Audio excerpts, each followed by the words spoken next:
محمد کا روضہ قریب آ رہا ہے بلندی.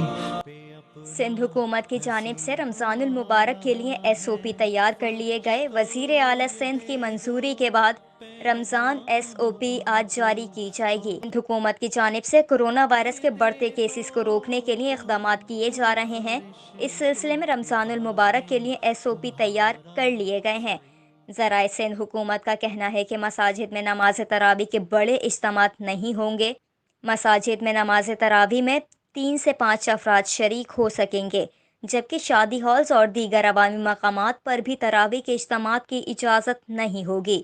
ذرائع کے مطابق افطار پارٹی اور مرکزی شاہراہوں پر دسترخوان لگانا ممنوع ہے. چھوٹی بڑی مارکیٹس، شاپنگ سینٹرز بند رہیں گے. دکانیں کھولنے پر قانونی کارروائی ہوگی. دکانوں سے صرف آن لائن کام ہوگا.